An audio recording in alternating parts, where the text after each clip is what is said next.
Assalamualaikum warahmatullahi wabarakatuh. Pada kesempatan kali ini, kita akan membahas tentang penerapan metode simplex dalam menyelesaikan masalah program linear sebagai tugas mata kuliah riset operasi kelas B. Dengan dosen pengampu yaitu Bapak Abdul Rizky, SSI MSI. Sebelumnya, perkenalkan, saya Jamila Nurharisa dengan NIM 1918114. Dan saya Walidatus Solihah dengan NIM 191810101034. Pertama, mari kita mengenal apa itu definisi dari metode simplex. Metode simplex merupakan suatu metode yang digunakan untuk menyelesaikan masalah-masalah program linear yang meliputi banyak petik kesamaan dan banyak variabel. Metode simplex tidak mempunyai keterbatasan dalam jumlah variabel keputusan dan fungsi kendala. Perhitungan dalam metode ini didasarkan pada penerapan aljabar matriks atau dengan menggunakan metode eliminasi Gauss-Jordan. Selanjutnya, kita akan membahas tentang algoritma dasar metode simplex. Yang pertama, kita harus menentukan variabel keputusan. Kedua, menentukan fungsi tujuan. Ketiga, menentukan fungsi kendala. Keempat, mengubah bentuk kanonik menjadi bentuk standar. Kelima, membuat tabel awal simplex. Keenam, kita akan melakukan operasi baris elementer atau OBE. Ketujuh, kita akan melakukan iterasi hingga tidak ada ZJ men-CJ yang negatif. Kedelapan, kita akan memperoleh solusi basis dan non-basis. Kesembilan, kita juga akan memperoleh nilai dari fungsi tujuan. Selanjutnya, kita akan membahas tentang contoh soal. Di sini, kami mengambil contoh soal tentang masalah maksimasi. Kondisi pandemi rupanya tidak mempengaruhi usaha roti yang telah dirintis Ibu Rizka selama 3 tahun ini. Terbukti dari gerai rotinya yang makin banyak digemari dan bertambahnya variasi jenis roti yang telah diproduksi. Jenis roti yang dijual yaitu ada roti seres, roti pizza, roti sosis, roti keju, roti abon, dan roti pisang coklat. Di mana setiap keuntungan yang didapat untuk setiap rotinya adalah untuk roti seres, Ibu Rizka akan mendapat keuntungan sebesar 2.100 per piecesnya. Untuk roti pizza akan mendapat keuntungan 2.000 per pieces. Untuk roti sosis akan mendapat keuntungan 1.400 per pieces. Untuk roti keju akan mendapat keuntungan 1.800 per pieces. Untuk roti abon akan mendapat keuntungan sebesar 1.700 per pieces.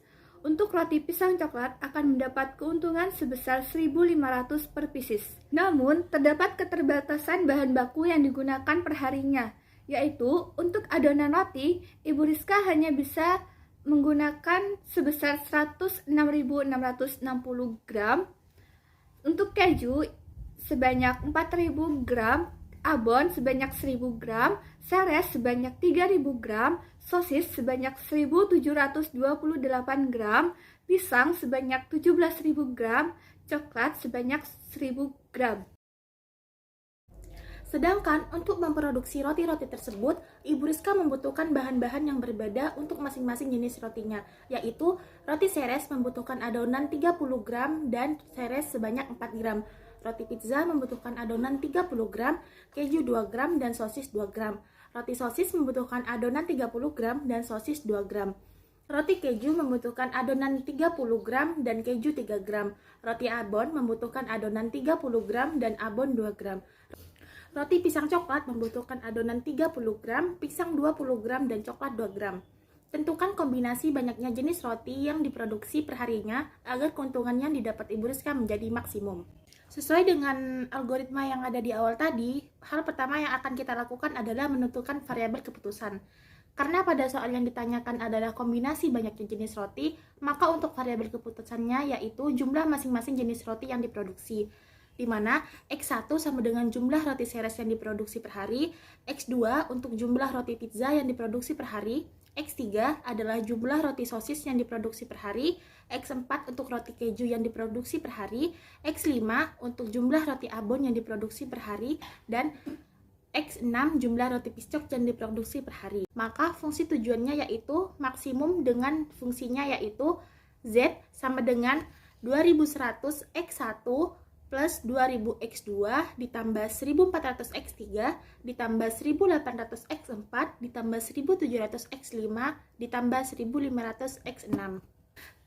di mana Z di sini adalah keuntungan maksimumnya dan koefisien tiap variabel keputusannya adalah keuntungan yang didapat per satu bijinya. Selanjutnya yaitu menentukan fungsi kendala. Kendala yang ada yaitu keterbatasan bahan baku. Agar lebih ringkas, bahan yang dibutuhkan dalam setiap jenis roti serta keterbatasannya dapat dilihat pada tabel berikut. Karena semua kendalanya adalah keterbatasan pada bahan baku, maka kita akan menggunakan pertidaksamaan kurang dari sama dengan. Artinya, bahan-bahan yang digunakan untuk setiap produksi rotinya tidak boleh melebihi kapasitas maksimal yang ada. Sehingga fungsi kendalanya dapat dilihat seperti pada layar. Untuk fungsi kendala yang terakhir, X1, X2, sampai X6 nilainya lebih besar sama dengan 0. Dikarenakan variabel tersebut menunjukkan banyaknya roti. Sehingga nilainya tidak mungkin negatif, melainkan 0 atau positif. Selanjutnya yaitu kita akan mengubah bentuk kanonik menjadi bentuk standar. Mengubah fungsi kendala bentuk kanonik menjadi bentuk standar atau baku yaitu dengan cara menambahkan variabel slack. Di sini menggunakan menambah variabel karena pada fungsi kendala menggunakan pertidaksamaan kurang dari sama dengan. Sehingga didapat bentuk standar atau bentuk bakunya seperti pada layar. Langkah selanjutnya, kita akan menyusun persamaan-persamaan di atas ke dalam tabel simplex. Untuk membuat tabel awal simplex, langkah pertama yang kita lakukan yaitu menuliskan semua variabelnya. Di sini ada X1, X2, X3, sampai S7. Langkah selanjutnya, kita menuliskan koefisien dari fungsi tujuan yang bersesuaian dengan variabelnya. Di mana di sini untuk X1 koefisiennya adalah 2100, untuk X2 koefisiennya adalah 2000, untuk X3 koefisiennya adalah 1400, dan seterusnya sampai S7 di mana koefisiennya adalah 0. Selanjutnya kita akan tuliskan koefisien dari fungsi kendalanya, di mana untuk X1 pada persamaan pertama koefisiennya adalah 30, persamaan kedua koefisiennya adalah 0, persamaan ketiga koefisiennya adalah 0, persamaan keempat koefisiennya adalah 4, persamaan kelima koefisiennya adalah 0, persamaan keenam koefisiennya adalah 0, dan persamaan ketujuh koefisiennya adalah 0. Kita dengan cara yang sama kita tuliskan untuk seluruh koefisien untuk semua variabel, di mana sampai S7 semua koefisien dari persamaan 1 sampai persamaan 6 nilainya 0, dan persamaan ketujuh nilainya adalah 1. Jika sudah, kita juga akan tuliskan ruas kanannya. Di sini kita simbolkan dengan RHS atau right hand side, yaitu untuk persamaan pertama RHS-nya ada 106.660, untuk persamaan kedua RHS-nya 4.000, dan dituliskan untuk semua RHS sampai persamaan ketujuh RHS-nya adalah 1.000. Jadi yang akan dipenuhi terlebih dahulu adalah yang di sini, yang benar-benar didapat dari program linearnya. Setelah itu, kita akan tuliskan basis-basisnya. Di sini kita ada S1, S2, S3, sampai S7. Ini didapat dari definisi matriks sendiri, yaitu jika pada matriks akan membentuk matriks satuan. Yaitu jika pada tabel ini matriks satuannya adalah yang ini. Pada S1, S2, S3, S4, sampai S7 di sini, posisinya boleh dibolak-balik. Namun pada kolom basis, posisi S1, S2, sampai S7 ini harus urut agar tetap menjadi matriks. Selanjutnya, kita akan tuliskan ulang koefisien basis pada kolom CB. Setelah mendapatkan koefisien basis, maka kita bisa menghitung ZC min CJ, di mana ZC min CJ ini diperoleh dari, misalnya pada kolom X1, ZC min CJ diperoleh dari 30 dikali 0, ditambah 0 dikali 0, ditambah 0 dikali 0, ditambah 4 dikali 0, ditambah 0 dikali 0, ditambah 0 dikali 0, ditambah 0 dikali 0. Dikurangi CJ-nya adalah untuk X1 2100, sehingga ZC min CJ adalah 0 min 2100 sama dengan min 2100. Dengan cara yang sama kita hitung ZC min CJ untuk semua variabel. Begitu juga untuk kolom RHS-nya. Di sini digunakan untuk memperoleh nilai Z-nya. Setelah itu, kita akan menentukan kolom pivot, yaitu diperoleh dari ZJ min CJ yang paling negatif. Karena di sini ZJ min CJ yang paling negatif adalah min 2100, yaitu terletak pada kolom X1, maka kolom X1 ini akan menjadi kolom pivot. Selanjutnya, kita akan menghitung rasio, di mana rasio ini diperoleh dari RHS dibagi elemen pada kolom pivot. Misalnya, pada baris pertama, rasionya diperoleh dari 106.660 dibagi 30, didapat hasilnya 3.555,33. Untuk rasio pada baris kedua, didapat dari 4.000 dibagi 0, hasilnya tidak terdefinisi. Namun di sini kita tidak perlu tuliskan untuk rasio yang tidak terdefinisi atau 0, karena pada rasio yang perlu kita perhatikan adalah nilai yang non negatif. Setelah didapat rasio untuk semua baris, maka kita pilih rasio yang paling kecil untuk menjadi baris pivot. Di sini rasio paling kecil adalah 750, sehingga baris keempat akan menjadi baris pivot. Arti dari baris pivot dan kolom pivot ini yaitu S4 pada kolom basis ini nantinya akan digantikan oleh X1. Karena X1 nanti akan berada pada kolom basis, maka agar tetap menjadi matriks satuan, akan dilakukan operasi baris elementer atau OBE dengan metode Gauss-Jordan. Untuk menjadikan kolom X1 ini menjadi matriks satuan, caranya yaitu dengan membuat elemen-elemen pada kolom X1 yaitu 30, 0, 0, 4, 0, 0, 0 menjadi 0, 0, 0, 1, 0, 0, 0. Caranya dengan menggunakan operasi baris elementer. Baris pertama kita akan kalikan dengan 1/4 agar diperoleh hasil sama dengan 1, yaitu B4 dikali 1/4. Selanjutnya kita akan mengubah 30 ini menjadi 0. Caranya yaitu dengan menambahkan min 30 kalinya baris keempat ke baris pertama tersebut, yaitu min 30 B4 ditambah B1. Sehingga kita akan dapatkan tabel yang baru seperti pada layar. Selanjutnya kita akan menentukan ZJ min CJ yang baru. Selanjutnya, operasikan dengan menggunakan operasi baris elementer. Caranya yaitu pertama kita akan kalikan baris kelima dengan setengah agar diperoleh hasil sama dengan 1, yaitu B5 kali setengah. Selanjutnya, kita akan ubah 30 ini akan menjadi 0. Caranya dengan menambahkan 30 min 30 kalinya baris kelima ke baris tersebut menjadi min 30 B5 plus B1.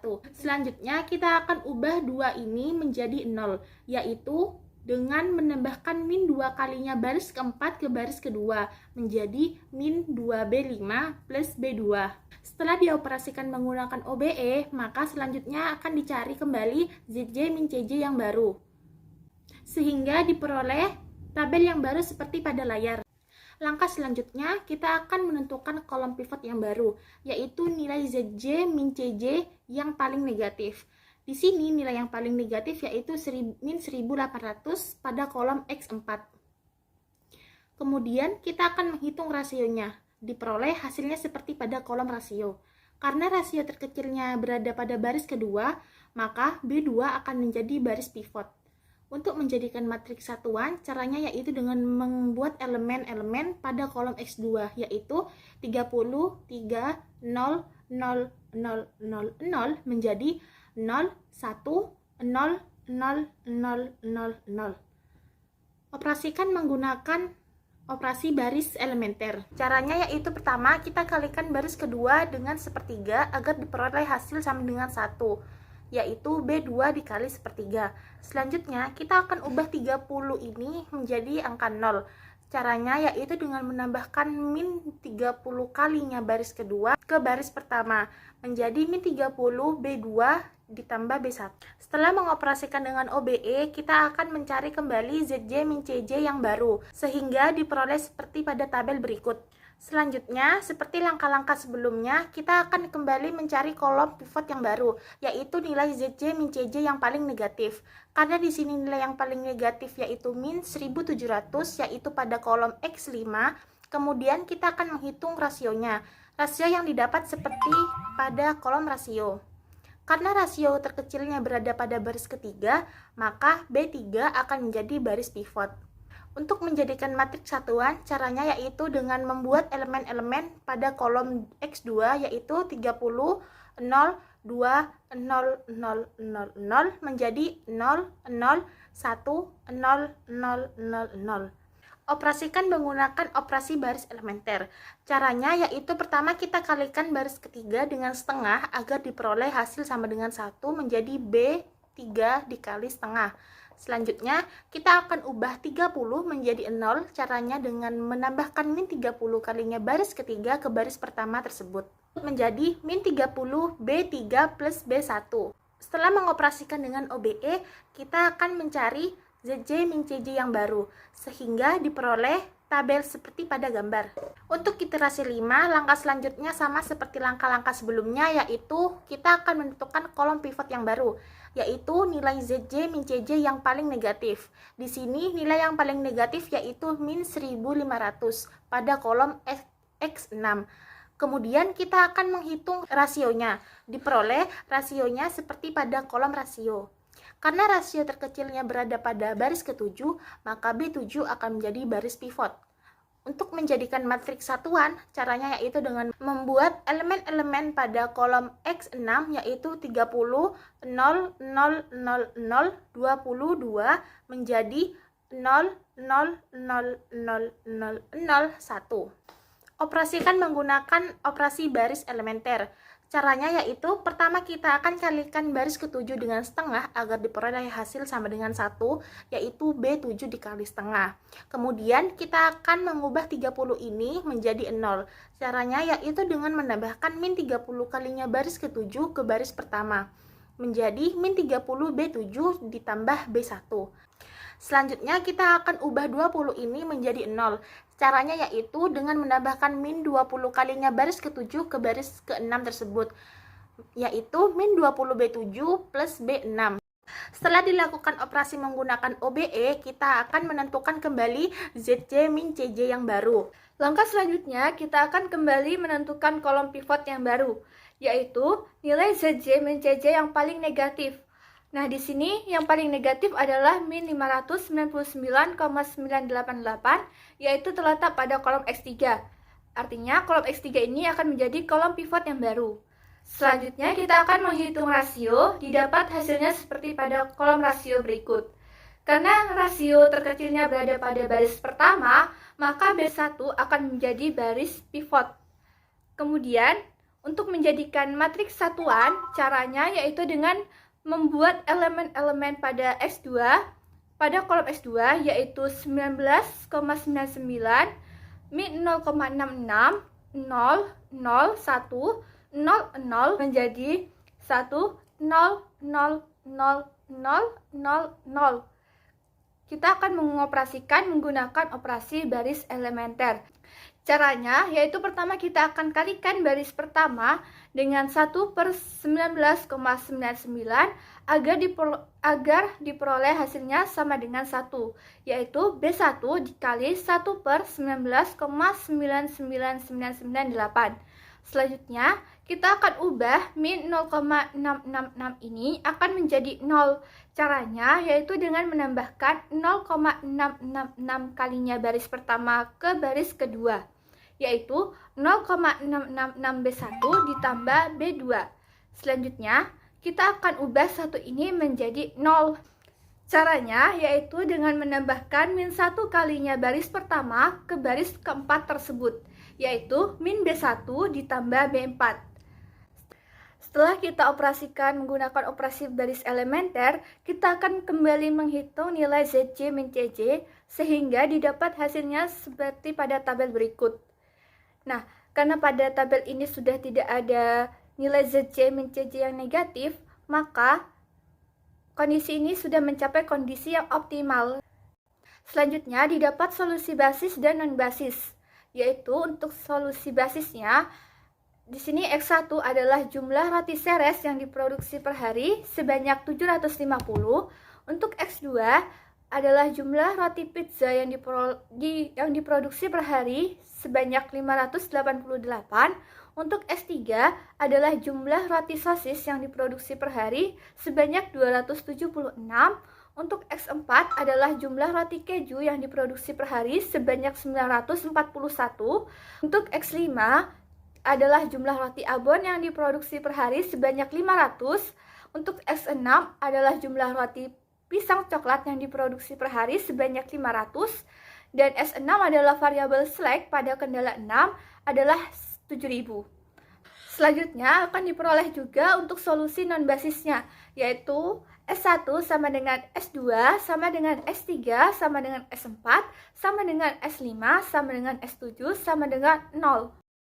Kesimpulan, dengan demikian, keuntungan maksimum yang diperoleh Ibu Rizka adalah Z sama dengan 2100 X1 dengan X1 yaitu 750 ditambah 2000 X2 dengan X2-nya yaitu 588 ditambah 1400 X3 dengan X3 yaitu 276 ditambah 1800 X4 dengan X4 yaitu 941 ditambah 1700 X5 dengan X5 yaitu 500 ditambah 1500 X6 dengan X6 yaitu 500 ditambah 0 S1 sampai 0 S7 sehingga diperoleh keuntungan maksimum yang diperoleh Ibu Rizka yaitu Rp6.431.200. Demikian pembahasan mengenai penerapan metode simplex untuk menyelesaikan masalah program linier yang dapat kami sampaikan. Kurang lebihnya mohon maaf. Wassalamualaikum warahmatullahi wabarakatuh.